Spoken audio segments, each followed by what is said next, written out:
Welcome to the Cash Flow Project Podcast.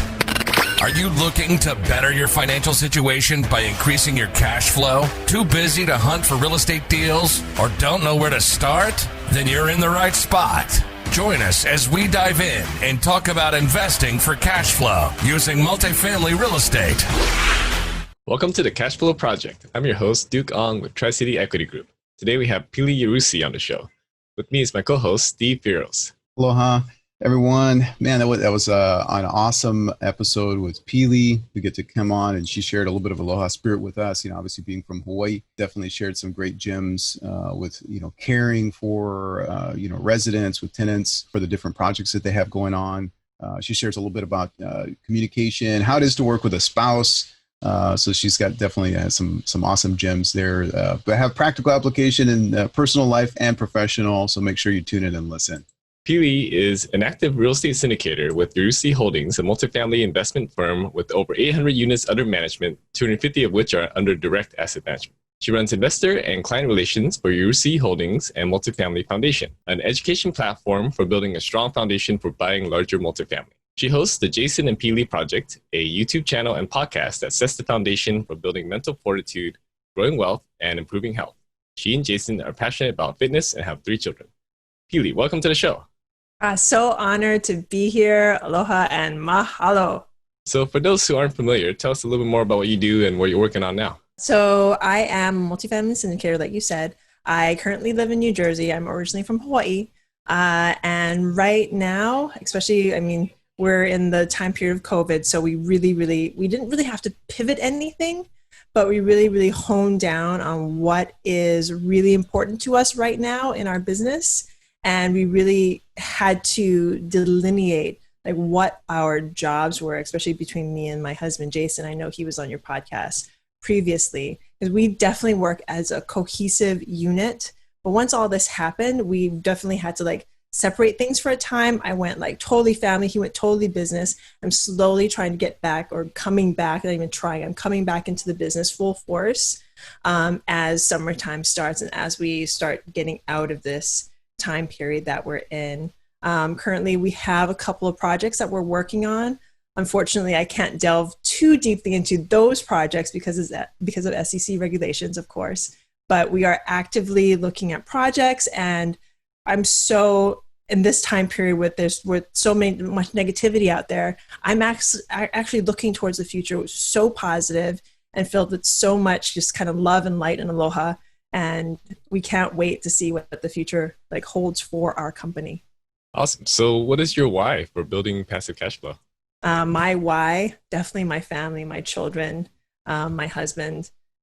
We want to make sure that we leave a legacy. And I know there's so many people that say that, but it's true. We want to make sure our children have the choice that we kind of didn't have. Jason and I didn't have bad or neglected, or we didn't want for anything as children. But coming into adulthood, we definitely didn't have the financial stability that we want to give our kids. We don't want to, actually, I take that back. We don't want to give it to them. We want to make sure that they have the accessibility. Does that make sense? Because we want to teach them the power of hard work and getting to a place. We want them to hold jobs, but know that if they have that entrepreneur mindset, that they can take over mommy and daddy's business one day. Yeah, I completely agree. Definitely resonate with that. So we know you have a lot of experience in syndication. So let's go back to the first multifamily deal that you did as a GP. Where and how many units was it? So that was in Louisville, Kentucky. That was 94 units. It was a great deal. It was something that we had looked at and we had offered on sort of as it was one of our first deals. And we had a running list of properties that we were looking at. We underwrote a ton in the beginning. There was still so much we were learning. We were really I would say 8 months into really digging deep into large multifamily. We were also flipping, and we were also wholesaling, and we have a construction company. So while we were doing all of that, we also started this fledgling multifamily company. So this 94 unit, if I remember the numbers correctly, Jason is more the numbers guy. I normally need my spreadsheet, but I do remember these numbers. So I think the number was 3.2. The owners really wanted 3.2. We came in at, I think, 2.3-ish or the 2.1, because that's where our numbers were. And we were going to stick by our numbers. There's no fudging numbers in large multifamily real estate. There's no kind of cutting corners, because you cut corners, you're going to get yourself into trouble. So they said no, and we're like, well, we're not coming up. We left it to the side, but we kept on getting back with the brokers, getting back with the owners. And at one point we came up, I think we came up like 50 or 100, because we could make the numbers work at that number. And all of a sudden their number dropped down drastically. And then we knew that we had a negotiation. We had something that we could work with. So we went through that process, and it was a great process. It was a great first property to work on. And I'm super proud of that property, because we actually just sold it in December. So we went full circle with this property. That's awesome. So tell me about the exit. How did that go? The exit actually came up as a little bit of a surprise to us, honestly, because we were doing well. We refinanced super early, got our investors back 75% of their original investment. It was cash flowing really well, and everything was going to plan, even ahead of plan. So we were about, I would say, 3 years in. And an offer comes out of nowhere. Our broker calls us and says, we have an offer on your property. And the numbers really made sense. I mean, we ended up giving our investors back, if I remember correctly, it was a 32% ROI on their investment, and about the same IRR on their investment. IRR, internal rate of return, and ROI, just for any newbies that might be listening, ROI, return on investment. So it was a great property. And the thing is with this, the reason why I'm so proud of it is because we were able to take a property full circle from basically educating ourselves, finding the property, negotiating everything that it took to acquire the property. We put in our business plan. We did all that we said we were going to do for this property. And then we were able to dispose of it. We were able to sell it at a really good price, and then we made our investors super happy. So I'm super proud of this property, and it being our first one, that makes me like kind of ecstatic. And we're hoping to replicate the process over and over and over again. It's amazing. So how is your portfolio performing in the current environment? It's doing really well. All of our properties, I think one property might be at like 95%, but that's actually standard. Like it usually performs at about 96, 97%. And people usually come back with their rent kind of late. And we do have some problems with the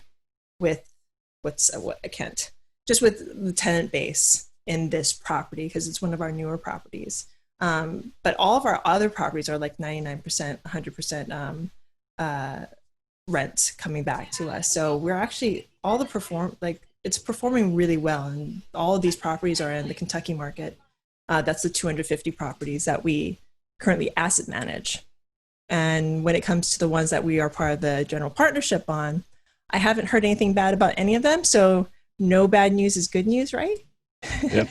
And I know all of our partners in those properties, like for instance, the one that we're in Atlanta on, I'm actually really good friends with the head syndicators and the head operators on those. And they kind of took a step back. They stopped investor payouts for a month because they weren't sure what was going to happen. And I totally understood that. And some people, like, we didn't do that for our properties, but that was the way some people went. And they actually came back and actually paid back or paid out all of their investors what was owed from months past. So it kind of depends on where your mindset was. I mean, there was so much going on and there was so much uncertainty that wasn't surprising. So as the investor relations director for Yarusi Holdings, what lessons have you learned that would be helpful to other syndicators? Okay, so as in any relationship, whether it's with your husband, your partner, your your significant other, your investors, you have a duty to communicate. That's the biggest tip that I can give any of your listeners. You have to communicate the good, the bad, the ugly, everything that's happening on that building, because you have a fiduciary duty towards the investors. And if you don't tell them the bad stuff, then how can they celebrate the good stuff? Because they'll find out about the bad stuff sooner or later, especially if the property is going downhill and you have to do, call for money. I mean, that's the worst. And if they don't know that might be coming and kind of just hit them with it, that's not going to work for your investors. They trust you. They've given you their money, especially if you don't have that much experience under your belt and say you're a first-time syndicator. If you're not constantly communicating with them and all of a sudden the property needs more money or you're going to lose it, then how is that going to feel? And how are they going to trust you moving into the future? So that's my biggest tip, is to communicate with your investors. And we have different ways that we do that. When we first started, it was just email. We had a spreadsheet, and now we actually use a CRM that, for some reason, I'm blanking up on the name. We just jumped into it, and this is going to streamline our investor communications. Yeah, that's awesome. That's awesome. Yeah, it's communication is totally key, right? Like Yes. I know that I've found that in my personal relationship with my wife and what kind of classes we teach. We kind of mentor and help couples and what other married couples or want to be married couples, and it's like that's one of the things that we harp on, right, all the time. It's like it's key. Like if you don't have that communication, I mean, think about this. Whenever you've had like a disagreement with your wife or with anyone, it's usually because you haven't communicated and you've stacked the negative on top of each other, and resentment grows, and then all of a sudden you were having a really hard time breaking through that, and it's all because you didn't communicate. Like when Jason and I are having a hard time, and it happens, we don't fight often, but when we do, it's because of lack of communication. Both of us, or at least one of us, has to like switch this on and be like, okay, Jason, or sometimes it's him, Pili, I am sorry. We're going to sit down. We're going to work on this. I want to know what is happening, what is going through your mind. And he can usually see it in my body posture. I'm usually like this when something's wrong, and I like tuck in. I'm just like, don't touch me. And he like pulls my shoulders back, and he's like, what's happening? So you have to correlate this back to business, because I can talk about relationships. To correlate this back to business, it's like if your investors are feeling like this and they feel like you're being they're closed in, and you're not communicating with them, the miscommunication, the no communication, the lack of communication, the things that they're hearing about you, whether it's good or bad, the fact that you're not communicating, those things will stack, and all of a sudden you'll lose your investors. I mean, this is how you get continuous investors, not just for one deal, but we've had multiple deals that the same investor will gladly give us their money because we treat them well and treat their money like it's our own, and treat their investment like they're investing in us. That makes sense? Yeah, no, absolutely. Yeah. And and I know just from kind of hearing, some of your podcasts and kind of hearing some of your other episodes, I know you have a passion, a heart for helping others, yes, along their journey. How do you think that that's kind of led to your, the success that you guys have had? I mean, of course, not just you individually, although, yes, I'm sure just in the richness of the relationships and whatnot, but how have you guys, how do you think that has translated to you? Because you guys have grown pretty fast, right? Yeah. So it's I'm going to say it's everything. The mindset that Jason and I have, and in a lot of ways, we are totally different people. He's the risk taker. I'm usually risk adverse. I brought our first small multifamilies to the table, and he took that. He was like, why don't we do all these awesome things, 50, 100? And I'm just like, what? How about what about those duplexes that we have? Can't we just scale that? He was like, no, that's not scalable in comparison to And he started throwing all this like information at me. I'm just like, okay, I have to just give me a book and I will read it and I will get over this like negative mindset. But it's that communication and it's that love. And I'm gonna, you both are from Hawaii, and I wish I was there with you, talking in the same room. But I'm gonna go and dig deep because a few weeks ago, I read this quote, and I'm going to misquote it, and for some reason I cannot even remember who said this quote, but I saw it and it totally clicked. For the first time it clicked. I'd seen it before, but it totally clicked with me for the first time. It said, she said, the world is looking for basically answers. The world is looking for solutions. The world is looking for a key. And that key is in Hawaii. And that key is aloha. You guys know it. I know it. But the rest of the world, for the most part, doesn't know this. The thing is, and it comes in different forms and different languages. It's the hashtag choose kindness. It's kindness. It's being open. It's love. It's everything. I mean, you all know what aloha means, but this is my passion project right now. And it shows in the way I do business as well, because I cannot do business without bringing aloha in it. If I get into a room, and I guess it's not going to be this way because of COVID now, but if I get into a room full of businessmen or into a mastermind, I'm the one that's going around hugging. And this is in Nashville, or I think a mastermind I went to was in Colorado. The other one was in San Diego. But I'm just like, I know we met on Facebook. We've been talking. Oh, big hug. And some people are just like, whoa, too much aloha. But I'm just like, no, this is what's going to get us through all this pain and suffering and negativity. We're going to stop that stacking, and we're going to come with aloha. So how that correlates into business, because I can keep on talking about Hawaii, you guys know I can, is that aloha also means respect.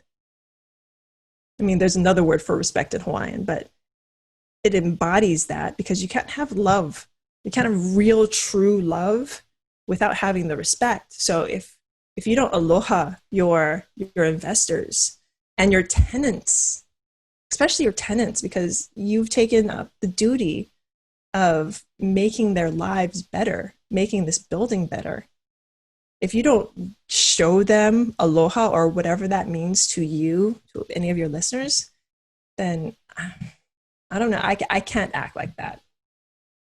That's a question. No, yeah, you know what? It's awesome, because I feel like the residents, right? Like the tenants that you guys have through your properties, Mm-hmm. because it starts from the top and it's going to work its way through the project, right? Yes. And it's like, I'm just thinking, gosh, I'm not a renter, but shoot, if I was a renter, I want to be a renter. You guys. Yes, I got a tenant. Yeah. No, but that's awesome, because that care and all of that kind of just translates Mm-hmm. down, right? And it's top down, like kind of a servant leader is kind of what I hear. That's what I think of, and so. Well, that's exactly what it is. I'm gonna, if you don't mind, I'll tell you a story that Sure. from the building that we just sold. So the tenants kept on complaining about the crime in the neighborhood. It's a BC asset, blue collar workers, people who work 9-to-5 jobs, come home, their kids are in school, very, very kind of regimented days. They don't have stores of cash. They're not investors. They're just, simple people just wanting to live out their life. But we get a lot of calls, or our property management team gets a lot of calls, that there's a ton of crime happening in an adjacent building. And this is not a bad neighborhood. So we're like, okay, what do we do? Jason and I knock heads with our partners. We ask our investors if they have any suggestions. And Jason and I come to the conclusion that we're going to call the police department and see how we can help the neighborhood. So finally, Jason's really good at being on the phone, because he will push and push and push until he gets to somebody that will talk to him and will get things done. Finally, I think he contacted the chief of police or some like higher up detective. And Jason was like, how about this? What if we gave you one of our units that faces this building? How can that help you? And they're like, yes, we can set up cameras. We can set up basically a sting operation from, because I guess they were running drugs or something in this other building. We can see what's happening in this building. I was like, yes, give him the unit. Like they can have it forever if they need it. So long story short, because I'm part Portuguese and I can keep on talking. Long story short, we gave them the unit, and they found the culprits, and the crime level in this community actually went down because of just that one thing. And the thing is, the only way that happened was because we were listening to the tenants. And it, like you said, it comes from the top down. So the tenants spoke because they knew they could. They spoke to the property managers. The property managers spoke because they knew they could, because they knew we came from a mindset of wanting to help. And they talked to us, and we were able to solve the problem. Yeah, that's awesome. And you just, it makes me think, okay, how many people, how many operators, property managers would be willing to make that short-term sacrifice, right? For the kind of the greater whole. It's like, well, no, that's a unit, right? Like that's a potential, pretty significant drop in NOI, right? Like if you're thinking exit 2, right? Over the course of the life of the property, but how much reduction of tenant turnover is that, right? Like how much more of a stable tenant base, how much does that benefit the whole of the community? I think if you think short term and you think NOI, you think the loss of rent, that's definitely a thing. But then you think long term, you think you're lowering the crime level. You're going to have the tenants hear that you're doing this. They're going to tell your friends, because we have a system in place that tenants can bring their friends in and they can get a rent reduction for a month. So they're going to bring their friends who are also going to be good tenants. So even that little minuscule, like we didn't get rent for a few months in one unit, upped the NOI of the building in the future prospect because of what we did. Yeah, and that's being again, it's taking their concern, forward thinking for sure, but you taking into consideration, hey, you know what, I want to serve my tenant base, I want to serve my residents, right? Versus just, hey, I know I've got a fiduciary responsibility to my investors, but look, this is going to be to the benefit of the community as a whole, and ultimately, I know that that's going to result in something good. Yeah, and I felt like that decision was acting in accordance with the fiduciary duty to my investors, because if there's crime happening in the building next door, I have a duty to lower that crime, hence bringing up the value of my property. Yeah, neighborhood hero. Pili, I love it. Decisions were made at the top. Neighborhood heroes were definitely the police officers that put them in. Right. I mean, it's their duty. They put themselves in the line of action, and they took care of the situation. So thank you to the Louisville Police Department, if anyone's listening. That's awesome. Well, my last question for you is just, you mentioned, Jason kind of getting on the phone, and obviously you guys have this dynamic partnership. I'm a family guy myself, huge proponent of marriage and just taking care of my, my family, my spouse. How have you found working with your husband in the business? Because I know a lot of couples, it's like, I don't know if we can do that. How has that been for you guys? The great thing is I get asked this question all the time.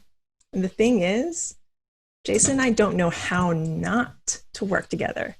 I know that's kind of almost a cop-out answer. We met working. We've known each other since 2003, but we've only been together since 2013. So we knew each other for 10 plus years, off and on working together. I moved to California for a couple of years. I came back.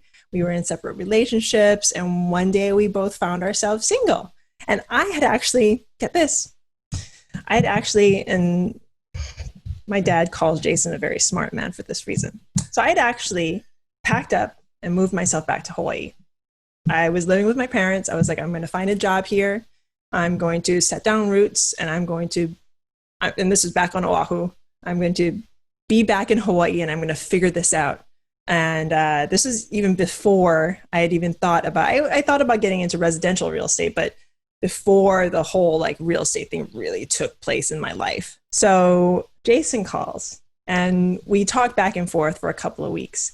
And he's like, Pili, because I told him I had a special connection to San Francisco because I used to live there as a toddler.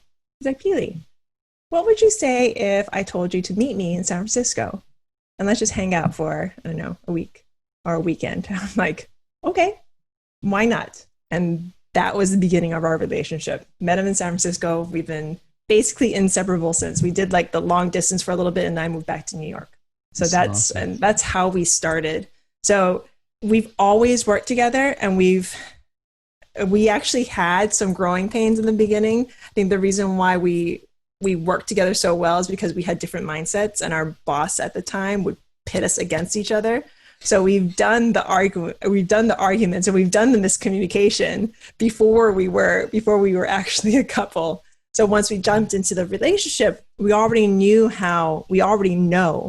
how each of us reacts in situations, and we've gotten to know that better, and we honor each other's mindset. Like, he knows I need a little bit more time to process things. I sometimes I'm a little bit more laid back with things, whereas he, like, you get him on this podcast and he's already talked about 14 different topics while I'm still like, talking story about one, because his mind goes a mile a minute and he talks really, really quickly.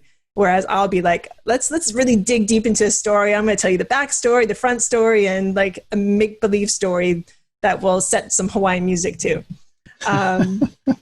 So, I mean, that's basically it. We communicate and we honor each other's ideas and processes. And the thing is, we've also taken the communication to a level where we know what each other's job is. When COVID hit, didn't even have to question this. He went business and I went family. And then as we got to know what was actually happening with the business and what was going to happen family-wise, because all of a sudden our kids were home. And our kids are young, but they've always been in daycare. So now I had a 5-year-old, a 3-year-old, and a 1-year-old home. And I couldn't help him run the business. We couldn't help each other run the business like we could, but there wasn't any friction because we already knew what our jobs were. And then now we're kind of like fusing it back together. But having that discussion, knowing where the lines kind of are drawn, is kind of key with any partnership. Yeah, I completely agree. Clarity is super important. So as we wrap this up, what is the best book that you recommend other than Rich Dad, Poor Dad? Ooh, best book. Gosh, there's so many. Okay. Can I say 2? I can't always say sure. 2. Okay. I'm going to say my first, if you can only read one book, it's going to be The One Thing by Gary Keller. That book changed my life because I went from being kind of a disorganized mess. I always wrote lists, but my lists were kind of all over the place. And I thought I was a multitasker. Turns out I'm not. I'm super bad at multitasking. Super bad. So focusing on the one thing, and basically the premise of this book, if you haven't read it, is you pick that one thing in your day that will take your day to the next level, that will take your day to level 10 and will make everything else seem easy and kind of fall in line. The second book I would recommend is Miracle Morning. This is by Hal Elrod, and it talks about savers, and these are savers that you do. These are things that you do on every morning on a regular basis that sets your day correct. And it's what I do every single morning to set myself up for the rest of the day. So what is your superpower? Ooh, the first thing that walked into my head is motherhood. I have one of my side shows. It's actually part of the Jason and Pili project. It's under the umbrella, but it's Mothers of Multifamily and Mothers of Real Estate. So I love hearing the stories from mothers, because once I became a mom, I had other people to live for. I mean, yes, there was the amazing relationship between me and Jason, but having those children took my life to the next level and gave me an even bigger why. Now, Jason is a huge why within himself, but then I got to stack the goodness of our 3 children on top of that. And I believe being a mother is like the superpower that I could ever have. It's amazing. So what is the biggest lesson that you've learned over your career? Biggest lesson that I've ever learned, or biggest lesson that I've learned in my career. I was going to say the first thing that comes into my mind is not to take myself so seriously, if that makes sense. But it's more to the fact, it's more to know, and this is digging a little deep. It's more to know that I am enough. So if there's anybody out there that's listening to this and doesn't think that they're smart enough, or they have enough money, or I don't know, their hair's long enough to get into large multifamily, it's a lie that you're telling yourself. You are enough. Even if it's not large multifamily, even if it's just getting into real estate or getting into songwriting or getting into surfing, you are enough. And so am I.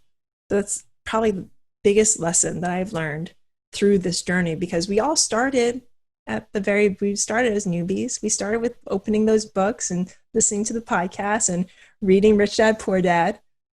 And the thing is, you have to make that choice to take it to the next level and you have to know and own it that you are enough. So for the busy working professional who's working towards financial freedom, what advice do you have? Busy working professional that's heading towards financial freedom, take action.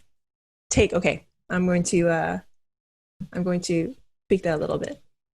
Take quantifiable action. And if I can quote another book that your listeners should read, it's The 12-Week Year by Brian Moran.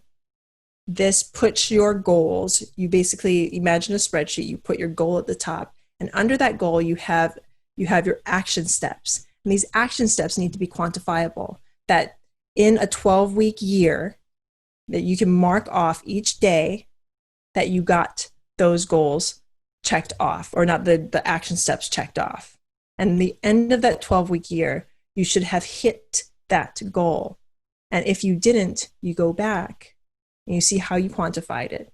And if you only did 50% on one of your action steps, then maybe that's why you didn't get there. But having those action steps and having that goal set and making it quantifiable, and I love this book because this is not me. I usually don't quantify things like that, but quantifying your goals is very, very important, because then you can see, it's like having a spreadsheet. It's like underwriting. It's like knowing your numbers, knowing your KPIs. So you want to have your KPIs for your goals. You want to know exactly what it's going to take to get to that goal. And you want to see, okay, so I did get my goal. How did I get there? Oh, I did 90% of all my action steps. That's how I got there. And how can I now stack another amazing goal on top of that and keep on stacking and stacking and stacking all these amazing goals? That would be my number one give to your listener base when it comes to heading towards financial freedom, is take the action. Definitely take the action, but that's almost overused. It's taking quantifiable action. So as we wrap this up, how can people reach out to you? You can simply email me. That's one of the easiest ways. Is Pili, Pili, at Yarusi Holdings, Yarusi Holdings.com. Or, you know what, I am all over Facebook. You can go to our YouTube channel, The Jason Pili Project, listen to our podcast, The Jason Pili Project. But again, email, or I am all over Facebook. You can even find me on TikTok, Instagram, LinkedIn, all the social platforms. I'm there. And if you have any questions about anything real estate or anything Hawaii, I love talking about Hawaii too. Feel free to just DM me, leave me a message, and I will do my best to get back to you. All right. So you've been so generous with your time. Thank you so much for coming on the show. I am super honored, and I am just thrilled to be here and finally get to connect with both of you. Oh, Duke, what an awesome show with Pili Yarusi. She came on and shared with us some awesome gems, on how she's able to, her and her husband Jason are able to partner and run their projects really successfully. Some of the key things, obviously, a big part of her motivation, and again, you finding your motivation, big one for them is going to be legacy. So making sure that they're leaving us a legacy for their children. So finding and for their family and generations to come. So making sure you're finding your why is a key. Another big one, especially during this time right now, is, obviously coming out of the volatility of COVID and all that, is just making sure you're sticking to your numbers now more than ever. Just going over that, scrutinizing those numbers, making sure you're analyzing. Another huge gem was that communication. So making sure you're communicating with, the tenant base, the residents. Hey, what's going on? Making sure you're communicating on the syndication on the operation side, making sure that you're communicating with your investors. So now more than ever, communication absolutely key. Another great tip just for making sure that that resident interaction right now is offering discounts. Hey, if you have this is out to the residents. Hey, do you have a friend that you would like to bring into the complex? Hey, we'll give you 1 month rent reduction if you are able to bring in a referral. If they're a good tenant, obviously you want more of those filled into your unit. So great way to provide some additional marketing. Word of mouth marketing, as everybody knows, always key, way more powerful than just kind of throwing dollars out in the wind. So that could be a huge plus, a good tip for for other operators, other syndicators out there.